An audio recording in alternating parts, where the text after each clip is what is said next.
Something else we have in common. Flying on the airlines and listening to the airlines announcements and trying to pretend to ourselves that the language they're using is really English. Doesn't seem like it to me. Whole thing starts when you get to the gate. First announcement. We would like to begin the boarding process. Extra word, process. Not necessary. Boarding is enough. We'd like to begin the boarding. Simple, tells the story. People add extra words when they want things to sound more important than they really are. Boarding process sounds important. It isn't. It's just a bunch of people getting on an airplane. People like to sound important. Weathermen on television talk about shower activity. Sounds more important than showers. I even heard one guy on CNN talk about a rain event. Swear to God. He said, Louisiana's expecting a rain event. I thought, holy shit, I hope I can get tickets to that.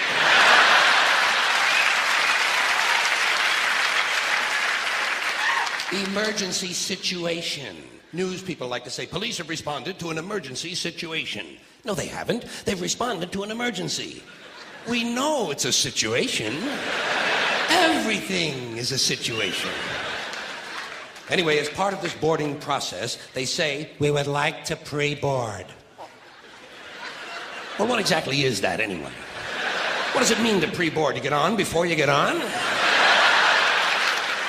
That's another complaint of mine. Too much use of this prefix pre. It's all over the language now. Pre this, pre that. Place the turkey in a preheated oven. It's ridiculous. There are only 2 states an oven can possibly exist in, heated or unheated.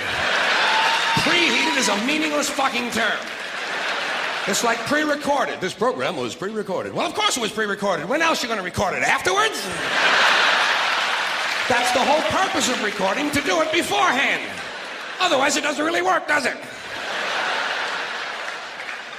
Pre-existing, pre-planning, pre-screening. You know what I tell these people? Pre-suck my genital situation.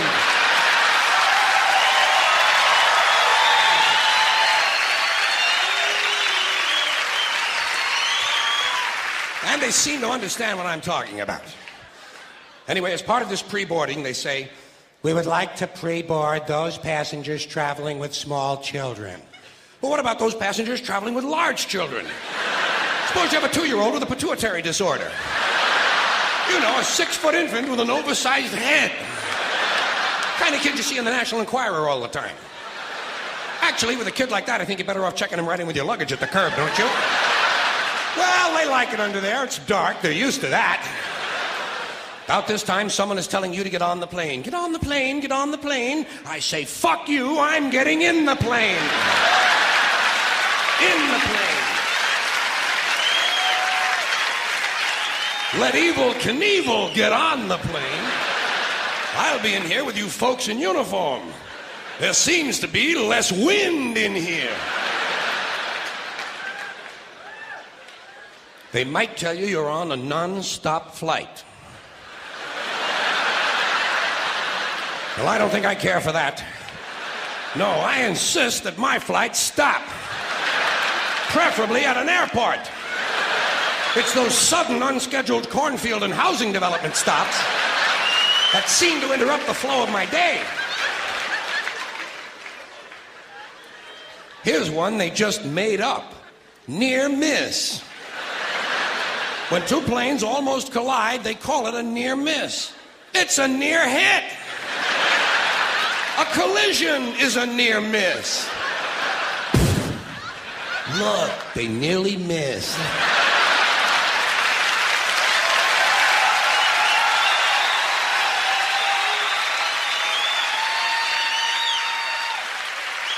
Yes, but not quite.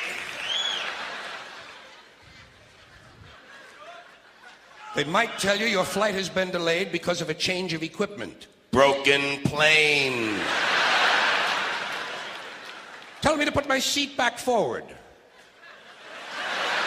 Well, I don't bend that way. If I could put my seat back forward, I'd be in porno movies. Then they mentioned carry-on luggage. First time I heard carry-on, I thought they were going to bring a dead deer on board. I thought, what the hell do they mean with that? Don't they have the little TV dinners anymore? Then I thought, carry on, there's going to be a party. People are going to be carrying on the plane. Well, I don't care for that. I like a serious attitude on the plane, especially on the flight deck, which is the latest euphemism for cockpit. Can't imagine why they wouldn't want to use a lovely word like cockpit, can you? Especially with all those stewardesses going in and out of it all the time. There's one. There's a word that's changed, stewardess. First it was hostess, then stewardess, now it's flight attendant. You know what I call them? The lady on the plane. Sometimes it's a man on the plane now. That's good, equality. I'm all in favor of that. Sometimes they actually refer to these people as uniformed crew members.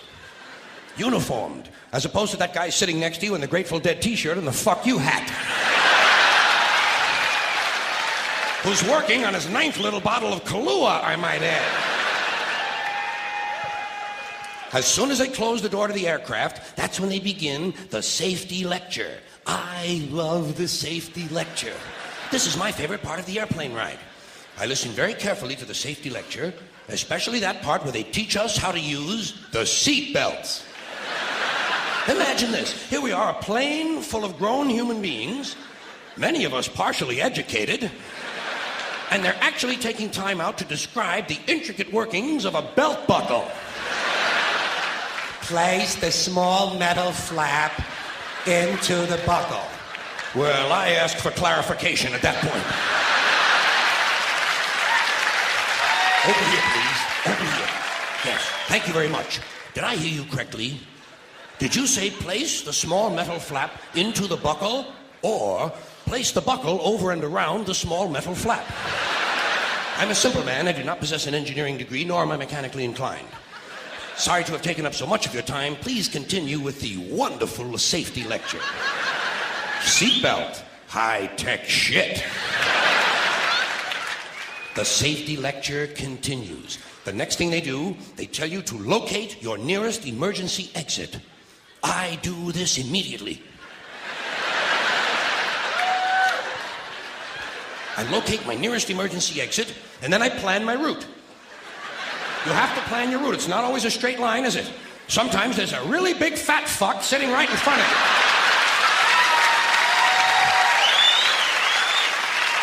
Well, you know you'll never get over him. I look around for women and children, midgets and dwarfs, cripples, war widows, paralyzed veterans, people with broken legs, anybody who looks like they can't move too well. The emotionally disturbed come in very handy at a time like this. You might have to go out of your way to find these people, but you'll get out of the plane a lot goddamn quicker, believe me. I say, let's see. I'll go around the fat fuck, step on the widow's head, push those children out of the way, knock down the paralyzed midget, and get out of the plane where I can help others.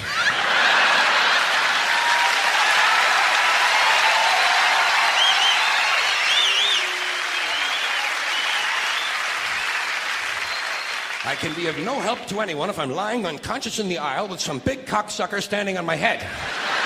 I must get out of the plane, go to a nearby farmhouse, have a Dr. Pepper, and call the police. The safety lecture continues. In the unlikely event... This is a very suspect phrase, especially coming as it does from an industry that is willing to lie about arrival and departure times. In the unlikely event of a sudden change in cabin pressure, roof flies off. An oxygen mask will drop down in front of you. Place the mask over your face and breathe normally. Well, I have no problem with that. I always breathe normally when I'm in a 600-mile-an-hour uncontrolled vertical dive. I also shit normally. Right in my pants!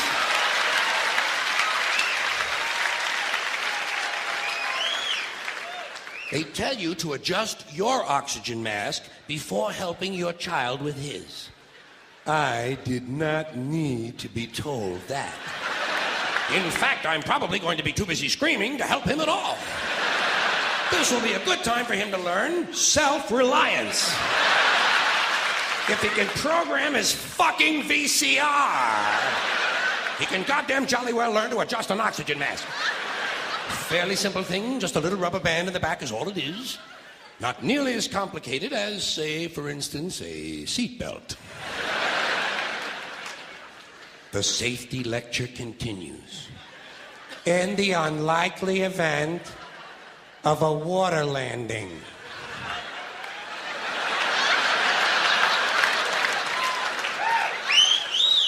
Well, what exactly is a water landing? Am I mistaken, or does this sound somewhat similar to crashing into the ocean?